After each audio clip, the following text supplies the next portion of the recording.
Hello दोस्तों। आज हम सीखने जा रहे हैं ऑटो साइकिल। अब जिन बच्चों को ये नहीं पता कि what is auto cycle, so generally SI engine cycle is called auto cycle. There are two diagrams in auto cycle, which is this PV and TS diagram. PVTS diagram के बारे में आप सभी लोगों ने पहले से ही सुना हुआ होगा, तो इसमें भी PVTS डायग्राम बनता है। मैं यहाँ पे लिख देता हूँ, दिख नहीं रहा है, ये दोबारा लिख देता है।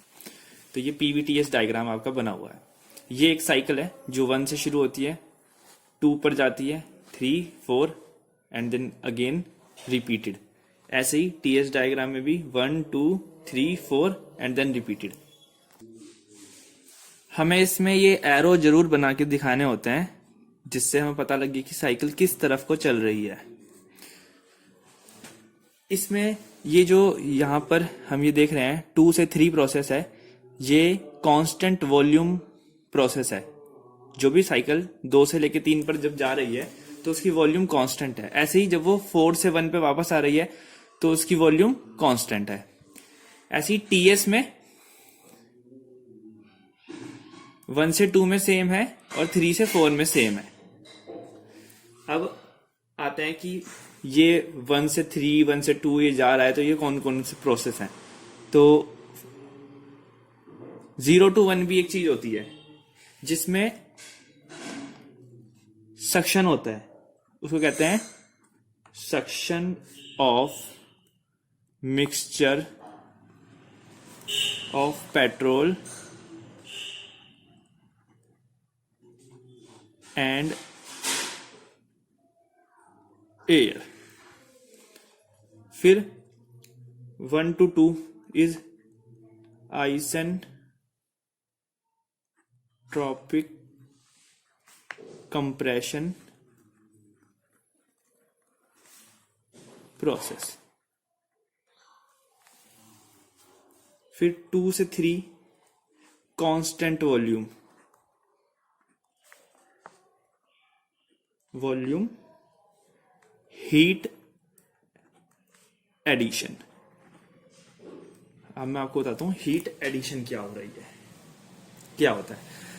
2 से जो 3 का प्रेशर हमारी साइकिल होती है, उस टाइम पर ये एक कांस्टेंट वॉल्यूम प्रोसेस है जिसमें हीट ऐड हो रही है सिस्टम में। ऐसे हमने सिस्टम में QS हीट दी। QS हीट मतलब हीट मतलब Q, और हीट सप्लाइड जो हमने सिस्टम को दी। फिर 3 से 4 आइसेंट्रोपिक एक्सपेंशन प्रोसेस। फिर 4 से 1 constant volume heat rejection.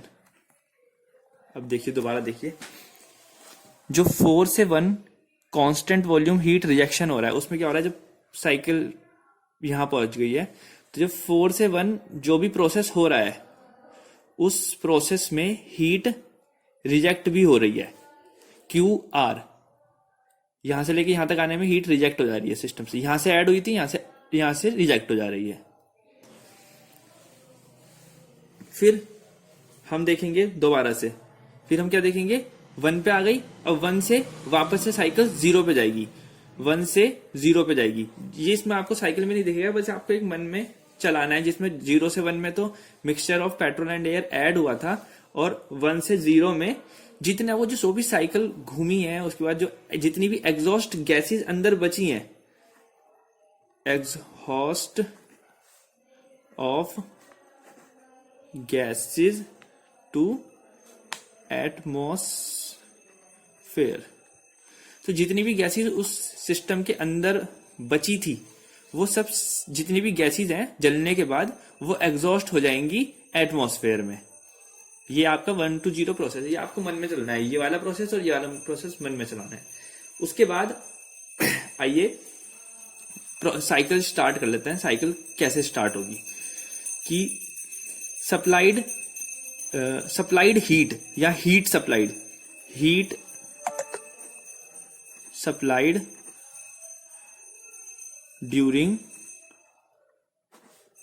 Constant volume process, that is QS CV T3 minus T2। ये हमारी पहली इक्वेशन हो जाएगी। ये T3 माइनस T2, या इसको यहां पे भी देख सकते हैं T3 माइनस T2। ये कांस्टेंट वॉल्यूम पे हमारी जो भी हीट ऐड होगी वो दिख रहा है यहां पर, ठीक है। फिर heat rejected during constant volume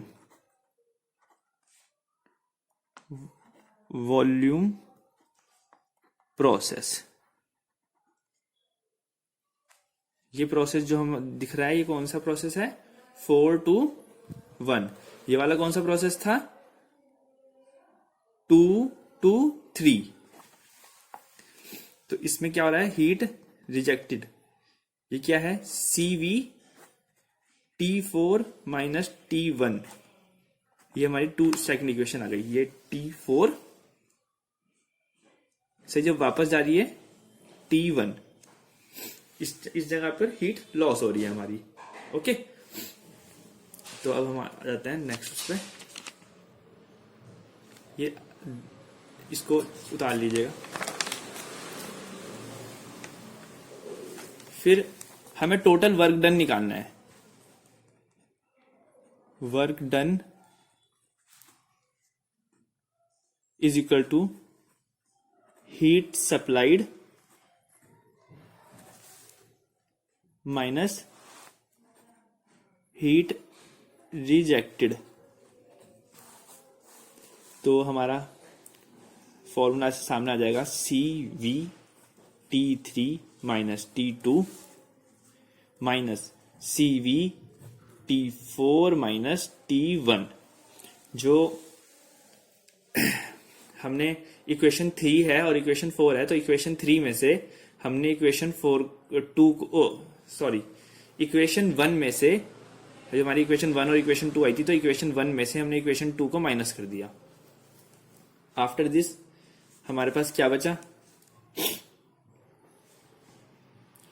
CV हम इसमें से कांस्टेंट ले लेंगे और फिर T3 minus T2 minus T4 minus T1, और इसको ब्रैकेट में अलग से कर लेंगे, ठीक है।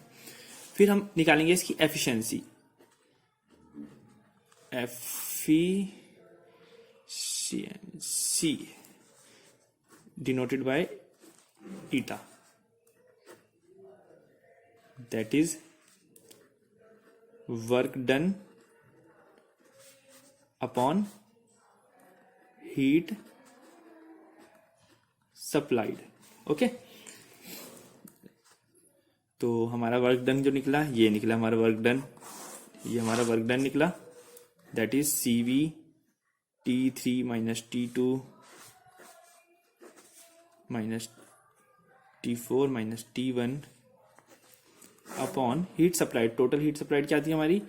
CV T3 minus T2।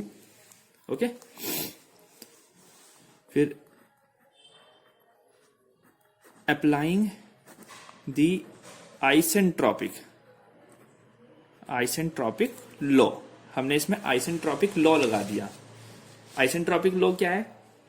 दो प्रोसेस के लिए, किसी भी दो प्रोसेस में लग सकता है। किसी भी एक से, जो एक स्टेज से दूसरी स्टेज तक जाता है, उसके बीच में लॉ लग सकता है। क्या है?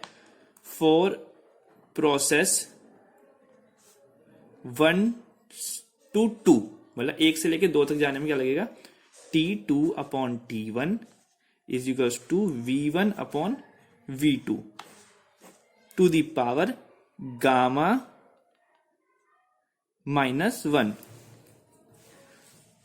फिर इसके बाद हमने एक और प्रोसेस दिया फॉर प्रोसेस 3 to 4। ऐसे इसमें आएगा T3/T4 is equals to V4/V3 to the power gamma -1।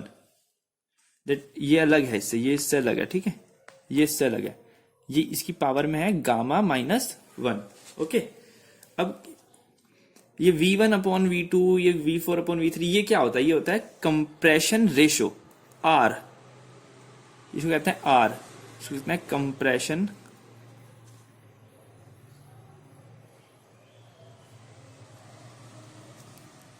Ratio, that is V4/V3 और ये इक्वल है किसके? V1/V2 के, ठीक है। तो अकॉर्डिंग टू दिस क्या हुआ, हमारा T2/T1 था ना, T2/T1 ये इक्वल किसके हो गया? R की पावर गामा -1, ठीक है। फिर इसको हम क्या करेंगे? T2 को एक जगह रख लेंगे और R to the power gamma -1 bracket में T1। ऐसे ही हम दूसरा डालेंगे T3/T4 इज इक्वल्स टू जो हमारा V4/V3 था, वो भी यहाँ पे क्या हुआ? गामा, वो R कंप्रेशन रेशो हो गया, उसके ऊपर गामा -1। और जो अब अगले स्टेप में क्या होगा? T3/T, ये T4 हम नीचे से हटा के हम इसको यहां ले आएंगे, गामा -1 T4, ठीक है, यहां ले आया हम इसको। फिर इसके बाद जो नेक्स्ट स्टेप होगा हमारा, वो होगा हम सब्स्टिट्यूट कर लेंगे, substituting these values in equation 3। अब हमारी इक्वेशन 3 कौन सी है? हमारी इक्वेशन 3 कौन सी है? हमारी इक्वेशन 3 है जो हमने वर्क डन निकाला है ना, वही हमारी इक्वेशन नंबर 3 है। हम इसमें थोड़ा चेंज कर लेते हैं, जो हमारा वर्क डन निकला है हम वर्क डन को थोड़ा सा चेंज कर लेते हैं, that is work done is equals to CV T3 - T2 T4 - T1। ये हमारी वर्क डन की इक्वेशन थी, इसको वहीं पर चेंज कर लीजिएगा, ये हो जाएगा हमारा 1 - T4 - T1 upon T3 - T2 that is equals to total work done. ये हमारी इक्वेशन 3 हो जाएगी। अब हम ये वैल्यूज सब इसमें रख लेंगे, ये वैल्यू सारी हम इसमें रख लेंगे। कैसे रखेंगे? इक्वल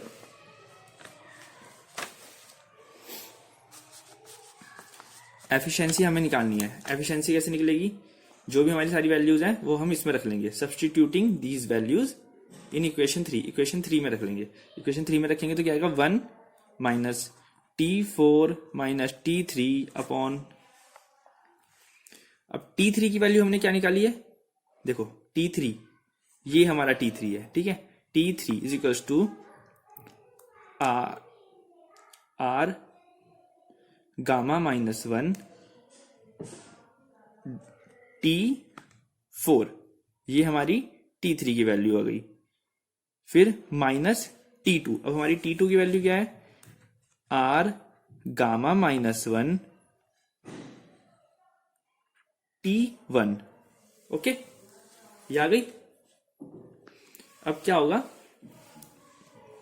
ये 1 T4 - T1 अपॉन ये R to the power gamma -1 बाहर आ जाएगा, ये T4 - T1, तो ये T4 - T1 से T4 - T1 कट जाएगा। अब नेक्स्ट आ जाओ, तो हमारी जो एफिशिएंसी बाहर बनेगी वो क्या बनेगी,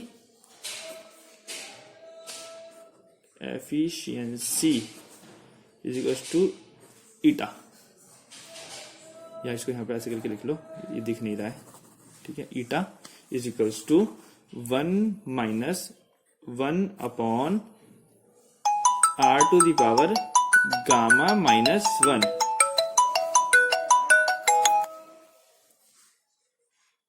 ये हमारी इसकी एफिशिएंसी आ गई, किसकी ऑटो साइकिल की एफिशिएंसी आ गई। Then efficiency of an auto cycle is increase. हम इसकी साइकिल की एफिशिएंसी इंक्रीज कर सकते हैं when compression ratio R is increased। if किसी भी तरीके से हम जो R है कंप्रेशन रेशो R, अगर हम इसकी वैल्यू को बढ़ा दें तो हम ऑटो साइकिल की एफिशिएंसी को इंक्रीज कर सकते हैं। अगर आपको ये वीडियो बहुत अच्छा लगा हो तो प्लीज कमेंट बॉक्स में बताएं कि नेक्स्ट मुझे कौन सी साइकिल बतानी चाहिए। जो पेपरों में सबसे ज्यादा आती है हमारे यहाँ बीटेक मैकेनिकल इंजीनियरिंग में, वो एसआई साइकिल आती है। इस वजह से मैंने सबसे पहले एसआई साइकिल के बारे में बताया। अगर आपको कोई और साइकिल के बारे में पढ़ना है या किसी भी और मैकेनिकल के टॉपिक में बारे में पढ़ना है तो आप मुझे बता सकते हैं कमेंट बॉक्स में। प्लीज चैनल को सब्सक्राइब करें, शेयर करें वीडियोस को और पूरा देखें please. Okay bye, thank you.